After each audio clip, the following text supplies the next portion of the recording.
11/2021 के साकार महावाक्यों में प्यारे बाप दादा ने कहा, मीठे बच्चे अंदर बाहर साफ बनो, कोई भी गंदी आदत अब तुम्हारे में नहीं होनी चाहिए।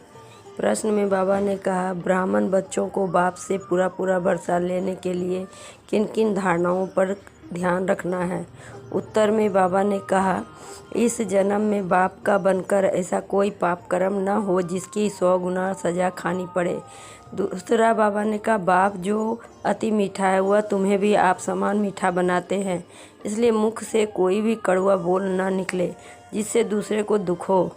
तीसरी बात बाबा ने कहा, दुखहर्ता सुखकर्ता बच्चे बन सबके दुख हरने वाले हैं, मनसा वाचा कर्मणा सुख देना है। चौथी पॉइंट में बाबा ने कहा, स्तुति निंदा में समान रहना है। फिर बाबा ने कहा, सतगुरु को वृक्ष डे भी कहा जाता है, पहली पॉइंट। दूसरी पॉइंट में बाबा ने कहा, असूल कायदा यह है कि 12 मास का समय जब पूरा होता है तो उनको खिलाकर खलास कर देना होता है। फिर तीसरी पॉइंट में बाबा ने कहा, अब जो जितना पुरुषार्थ करेंगे उतना ऊंच पद पाएंगे नंबरवार। पांचवी पॉइंट में बाबा ने कहा, बाप कहते हमारा बच्चा बन और कोई उल्टा सुल्टा काम करेंगे तो बहुत कड़ी सज़ा खाएंगे, पद भी भ्रष्ट हो जाएगा।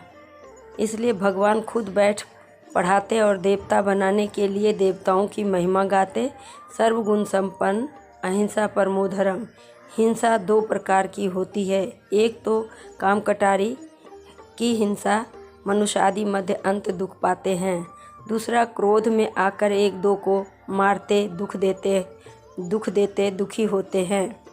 फिर बाबा ने लास्ट में कहा, 21 जन्म दूसरे जन्म में फिर दूसरी पढ़ाई यह है, 21 जन्मों की पढ़ाई। अविनाशी बाप अविनाशी पढ़ाई पढ़ाते हैं जिससे 21 जन्मों के लिए अविनाशी पद मिलता है।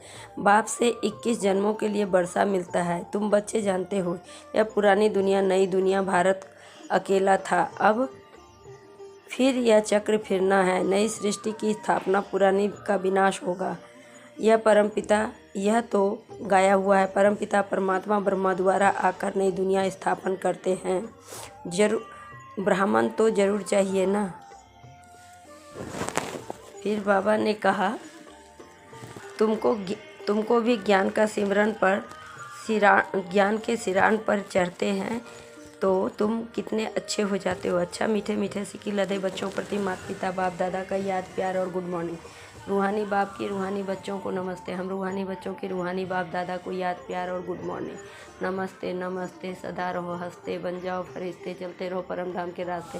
शुक्रिया बाबा पद्मा पदम शुक्रिया बाबा। धारणा के लिए मुख्य सार, अभी कयामत का समय है, इसलिए कोई भी पाप कर्म नहीं करना है, अपने कल्याण का पुरुषार्थ करना है, बहुत मीठा बनना है, क्रोध को छोड़ देना है। दूसरी पॉइंट, बाप से पूरा वर्षा लेने की तमन्ना रखनी है, कदम कदम पर बाप की श्रीमत की राय लेनी है, बाप समान दुखहर्ता सुखकर्ता बनना है। वरदान में बाबा ने कहा, स्वयं को संकल्पों की उलझन अथवा सजाओं से परे रहने वाले पास विथ ऑनर भव। स्वयं के संकल्पों की उलझन अथवा सजाओं से परे रहने वाले पास विथ ऑनर भव।